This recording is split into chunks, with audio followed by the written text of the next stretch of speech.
Pemirsa, nama Wulan Guritno kembali ramai jadi perbincangan di media sosial lantaran kedapatan pernah mempromosikan situs judi online ke publik. Dalam waktu dekat, mantan istri Aldila Dimitri itu dijadwalkan akan menjalani pemeriksaan polisi untuk dimintai klarifikasinya. Hal tersebut diungkap oleh Direktur Tindak Pidana Siber Bareskrim Polri, Brigjen Adi Vivit, dalam keterangannya pada awak media. Setelah ditelusuri oleh pihak Direktorat Tindak Pidana Siber Bareskrim Polri, video yang memperlihatkan Wulan sedang mempromosikan salah satu situs judi online diambil pada tahun 2020 lalu.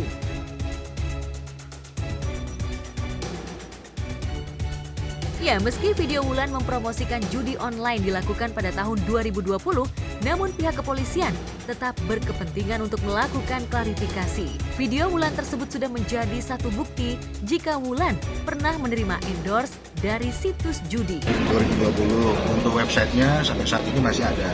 Artinya kami akan melakukan klarifikasi. Bagi kita manggil yang bersangkutan, seperti tadi sampaikan, kita lihat instruksi dia terpenuhi atau tidak.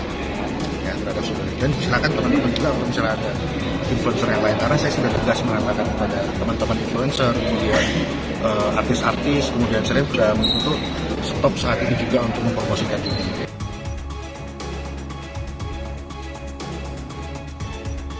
Tak hanya itu, terkait marak situs judi online saat ini, pihak kepolisian menghimbau kepada publik figur, baik itu artis maupun influencer, untuk berhati-hati dalam memilah pekerjaannya yang berkaitan dengan orang banyak. Pihak kepolisian menegaskan saat ini memang sedang gencar memberantas judi online karena memakan banyak korban. Ingat bahwa korbannya itu banyak, ya, banyak orang yang jatuh miskin, banyak orang yang tadinya mohon maaf misalnya perempuan akhirnya menjual diri karena untuk supaya bisa cari uang untuk judi online. Banyak korban-korbannya.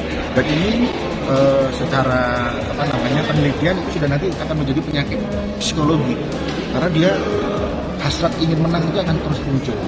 Dan korbannya tidak hanya semua, banyak juga yang mungkin ada juga beberapa aparat pemerintah juga yang akhirnya terkena ini. Jadi menyasar semua lapisan masyarakat dan bahayanya sudah sama seperti narkoba. Ya, jadi sekali lagi saya dengan tegas mengimbau kepada teman-teman selebgram, kemudian influencer, artis, berhenti untuk mempromosikan ini.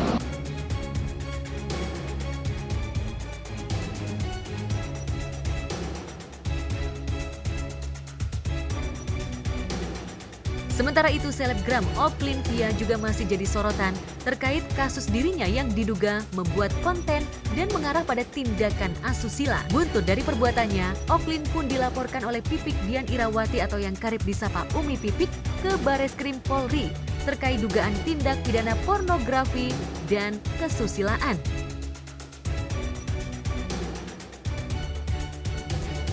Tak hanya Umi Pipik, pengurus besar Serikat Mahasiswa Muslimin Indonesia atau PBSMI juga melaporkan Oklin ke Polres Metro Jakarta Pusat atas dugaan pelanggaran kesusilaan.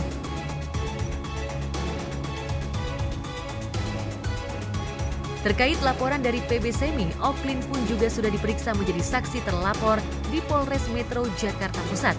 Oklin pun secara terbuka di media juga meminta maaf dan mengaku menyesal atas perbuatannya. Sebagai seorang muslimah, dari lubuk hati saya yang paling dalam, tidak ada sedikit pun niatan untuk merendahkan atau melecehkan agama Islam, umat muslim, ikhwan dan akhwat, serta seluruh perempuan di Indonesia.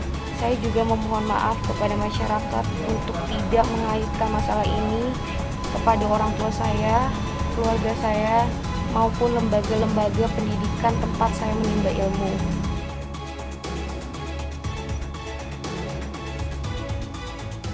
Belum lama ini, Oklin yang didampingi kuasa hukumnya juga sempat mengunjungi kantor Majelis Ulama Indonesia atau MUI untuk meminta maaf atas apa yang sudah dilakukannya. Kuasa hukum Oklin mengurai kedatangannya bersama Oklin mendapat sambutan baik dari pihak MUI. Jadi kami pertama-tama mengucapkan terima kasih ya kepada Majelis Ulama Indonesia karena kami diberikan satu kesempatan untuk bertemu audiensi sekaligus meminta arahan, wejangan dari MUI terkait video Oklin yang bagi sebagian masyarakat itu meresahkan.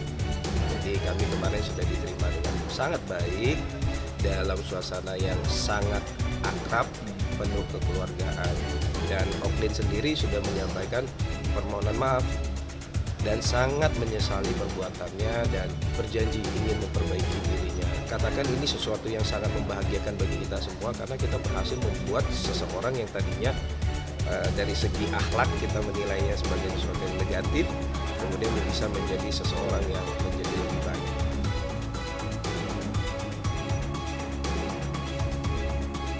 Saat pertemuan dengan MUI, Oklin sendiri benar-benar mengaku menyesal dengan perbuatannya. Dalam pertemuannya dengan pihak MUI, Oklin juga disebut meminta nasihat.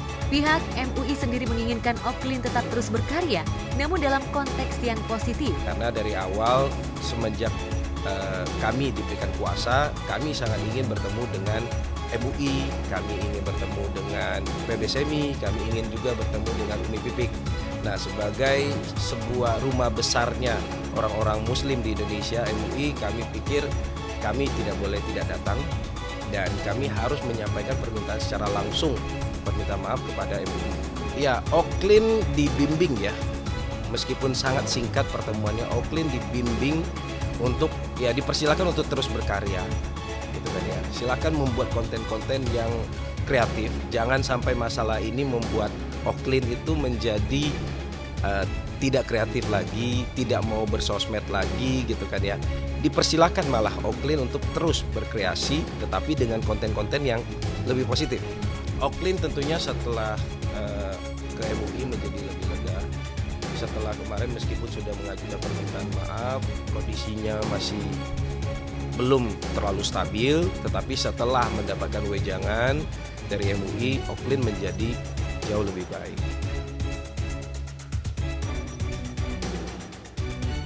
Terkait dengan laporan yang dialamatkan pada Oklin, Budiansyah mengurai sejauh ini kliennya hanya baru dimintai klarifikasi saja dari pihak kepolisian Polres Metro Jakarta Pusat. Sedangkan terkait laporan dari Umi Pipik di Bareskrim, pihak Oklin belum menerima panggilan. Namun sejauh ini, pihak Oklin masih berupaya untuk menjalin komunikasi kepada pihak-pihak pelapor, duduk bersama untuk menyelesaikan masalah. Kami sudah mencoba menghubungi Umi Pipik melalui pengacaranya. Dan memang mungkin saat ini karena kesibukan dari Umi Pipik sendiri atau pengacaranya, kami belum mendapatkan tanggapan dan belum mendapatkan kesempatan untuk bertemu. Tapi untuk PBSMI kami sudah mulai mencoba membuka komunikasi dengan Mas Nurun. Harapannya nanti ada satu kesempatan untuk bertemu dengan PBSMI. Ya, kami berharap masukan dari MUI, komentar dari MUI itu didengar oleh penyidik, gitu ya. Sehingga ini menjadi sesuatu yang ada poin plusnya bagi Oklin dalam menjalani perkara ini. Saat ini baru undangan klarifikasi ya. Kami belum mendapat informasi lebih lanjut tentang perkembangannya. Dan untuk laporan dari Umi Pipik sendiri di Bareskrim, kami juga masih belum menerima panggilan dari Bareskrim. Dengan kami ingin bertemu, sebenarnya kami ingin menyelesaikan masalah ini secara keluarga. Kami ingin supaya ya masyarakat ya sudahlah ya, Oklin sudah bertobat. Mari kita berikan satu kesempatan bagi Oklin untuk menjadi pribadi yang lebih baik. Umi Pipik yang ditemui awak media sempat mengurai terkait kasus Oklin. Umi Pipik menyebutkan dirinya tidak menutup pintu damai kepada Oklin dan memaafkan. Yaelah, siapa saya? Allah aja mau memaafkan, masa saya enggak?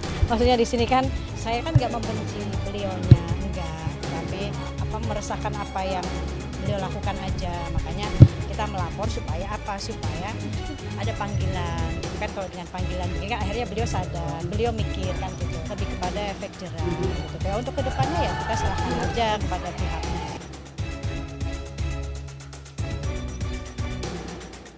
Secara pribadi, Umi Pipik menyebut dirinya tidak membenci Oklin. Namun, ia meminta agar apa yang sudah terjadi bisa menjadi satu pembelajaran bagi Oklin. Lantas benarkah meski memaafkan namun Umi Pipik tetap ingin proses hukum Oklin tetap berlanjut? Ya kalau saya karena sudah masuk laporan ya biarkan dari pihak kepolisian dulu ya, hukum dulu yang memproses itu dulu gitu. Karena kan laporannya sudah masuk. Jadi saya bagaimana beliau-beliau yang ngurusin ini semuanya. Saya ingin menyampaikan kepada seluruh masyarakat Indonesia bahwa Oklin itu saat ini sudah berubah. Saya sudah punya keinginan untuk memperbaiki diri. Jadi marilah kita berikan dia kesempatan itu. Biarlah dia untuk memperbaiki diri, berilah dia satu kesempatan. Ya nanti kita lihat aja ya dari kalau saya memaafkan lah siapa saya. Saya aja selalu minta maaf sama Allah, masa saya nggak mau memaafkan orang, kan beliaunya juga namanya mau bikin konten ya gitu. Jadi ya saya aja, silahkan aja bikin konten, tapi tolonglah bikin kontennya untuk semuanya, bukan hanya untuk saudara O aja, tetapi untuk semuanya gitu. Tolonglah, kita ini kan hidup nggak cuma mentingin diri kita aja, tetapi banyak anak-anak yang di usia yang belum sepantasnya melihat konten yang tidak baik gitu kan. Nah, kita harus jaga gitu, karena mereka kan nanti akan memimpin negeri ini gitu.